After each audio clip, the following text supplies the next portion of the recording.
So what's going on, guys? My name is Mr. Dalek JD, and let's talk about the elephant in the room. It's been a good few days since we had the shock of the Revelations end cutscene, and in today's video, I'm going to be breaking it down for you and giving you my honest opinions and what I think this is.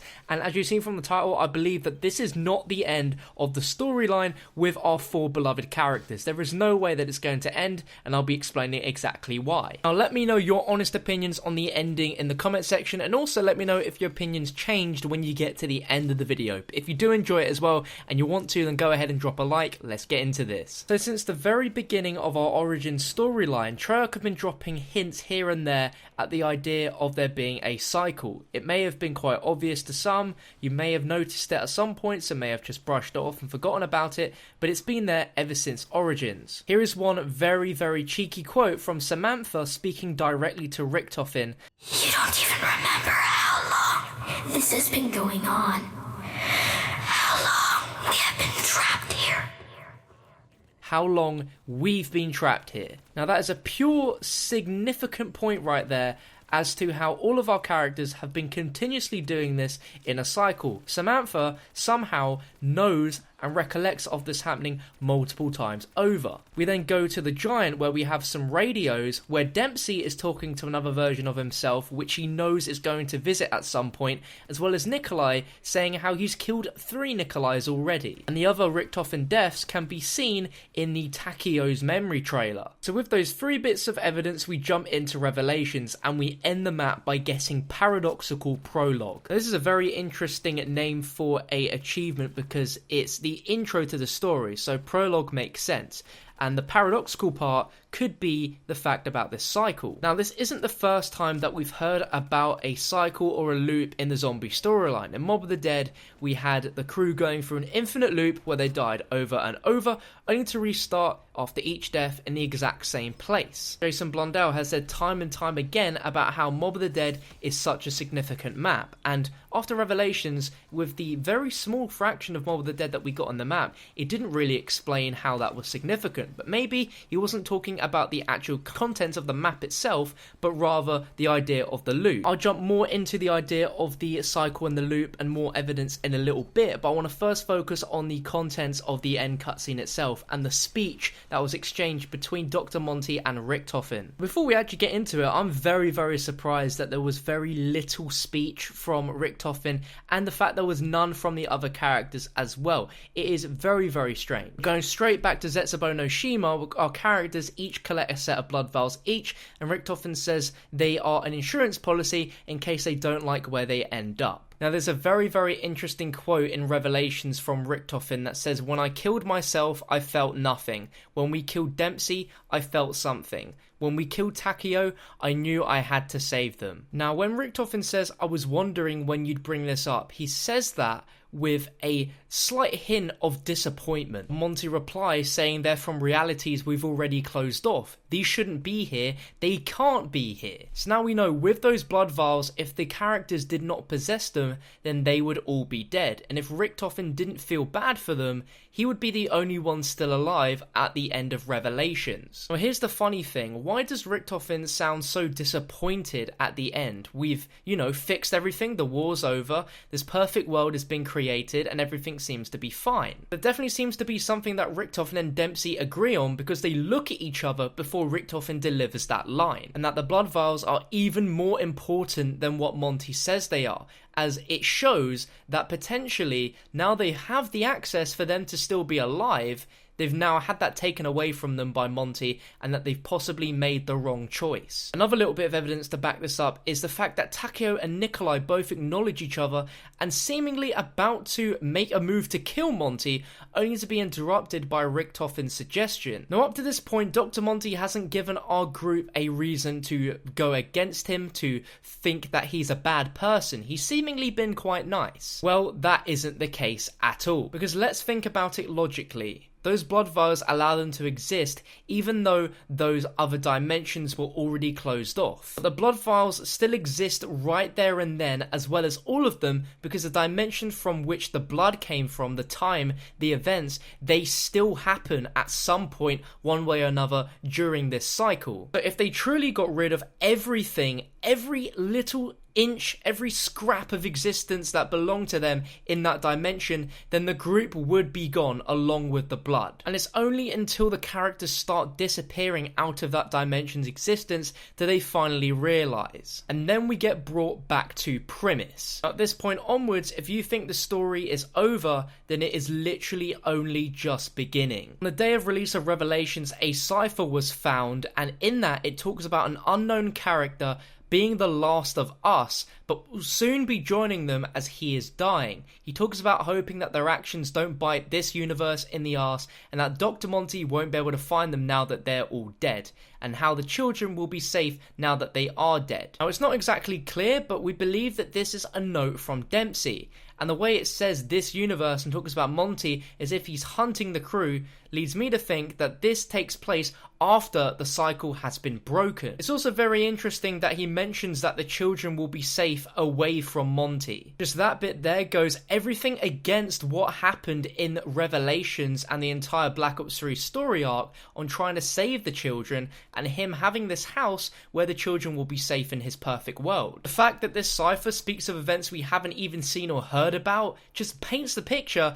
that Monty is a villain, and that there is so much more to the story that we won't be getting into until we get into the next game in 2 years. That right there is all the proof in the world you need that this story isn't finished. So now you're probably wondering a little bit about this cycle and how it works and what happened in the first place. So let's take us all the way back to the Great Battle, which took place right at the very start of history, which is between the Primus crew and the Apothicons. Now in this Great Battle, the Primus warriors, aided by the Keepers, used the staffs of the Ancients to beat back the Apothicons and drive them out of their world. Now the importance here is this isn't the Origins crew we play as throughout Black Ops 3, as Monty sends that crew back to just after the Great Battle. As you can see, they weren't put back in time during the battle, but it was only after, and we can tell because after the Great Battle, they stood upon the mound, their light shone down and cleansed all the sickness for as far as the eye could see. They are the first, they are the last. The original Primus scrap in Origins, which we see right at the end of the cutscene, shows that our characters were replaced from the original Primus crew,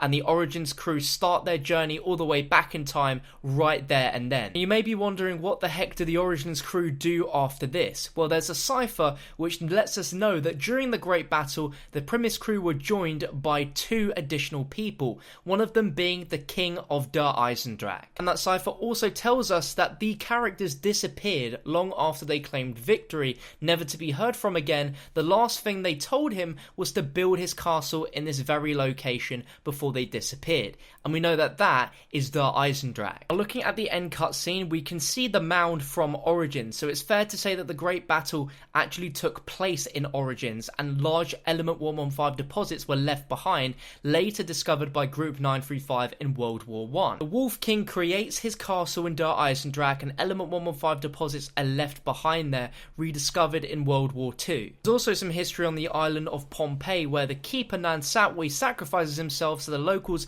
can use his skull and beat back the Apothicons, and again 115 deposits were left behind. Then more recent events was New England in 1882, where a similar event to what happened in Morgue City takes place in New England, and we find that out through a phone call in Shadows of Evil. And then there's of course Morgue City. People got infected, started getting sick, presumably turning into zombies, and that's where the Apothicons invade, but the Shadows of Evil crew, with the Keeper's help, are able to fight them off. So looking at the timeline of our original Origin characters, we start in 1918 in the Origins dig site. Now it's from here that all of the characters are introduced for the first time, but we notice that Richtofen already has blood vials. We know in Revelations there's a quote where Richtofen directly goes back and gives himself the blood vials just before Origins. Suppose Element 115 might play a part into why he cannot remember himself giving himself the blood vials, but nonetheless that gives us a little bit of a clearer idea. Nikolai also has the same bullet hole that he's always had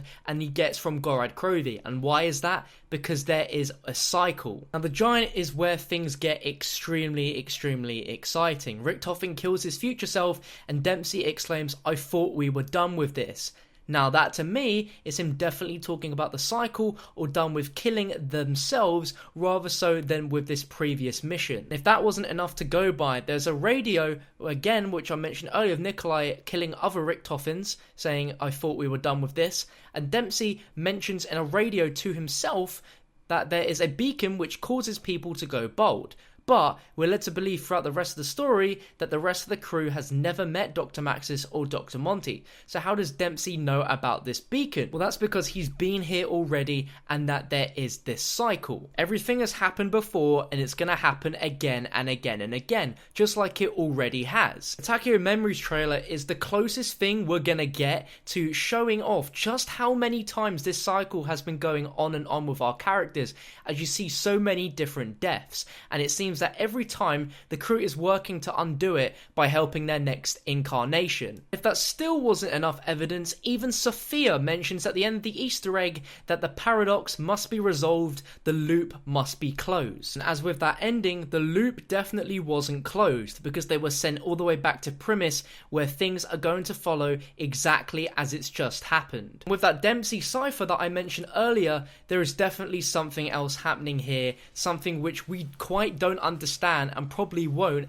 until we start playing the next game. I feel this ending was very interesting for Treyarch to take because it seems such a cop-out ending, but when you look into it, it's actually a lot more deeper, and this idea of the cycle is something which we hopefully will be seeing a lot more of, and this definitely isn't the end of our 8-year story. If anything, it literally has done what Jason said it would. It put brackets where it gives us a start point and an end point, and it's just going to continuously keep going until we somehow find a way to break that cycle. That, my friends, is just one viewpoint and one theory. There is multiple theories out there that are super duper interesting to hear, so I'd love to get your thoughts down below in the comments section. If you enjoyed this video, drop it a like rating, subscribe for more Revelations videos like this. I'll be sure to make even more videos breaking down this ending as we look and ponder even more so onto it as the weeks and months go by. But I'm going to let you enjoy the Revelations cutscene again, watch it now after all of the information I've provided you, and see if your opinions changed. But thank you for watching,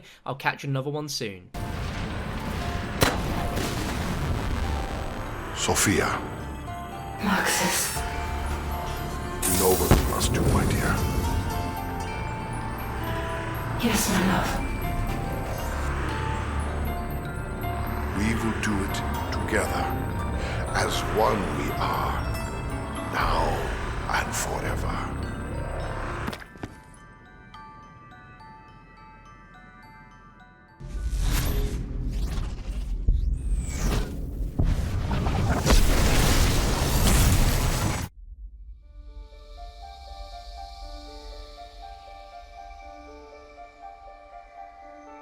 With the evil vanquished, I can start making it all nice again.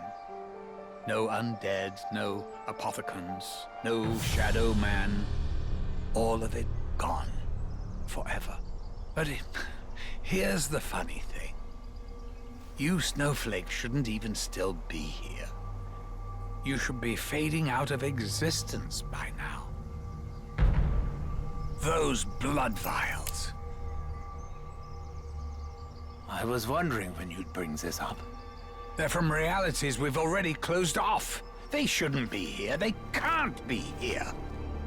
Such a paradox means you're putting my perfect world at risk. You guys and your bloody free will. What to do? What to do? Well, you certainly can't stay here. You could send us somewhere else. Somewhere we've never been. I suppose I could make a little corner somewhere in history. A place where I can dump some of the other shit that I've left over, or I just wipe you from existence. Ooh, hang on. Actually, that all works out perfectly.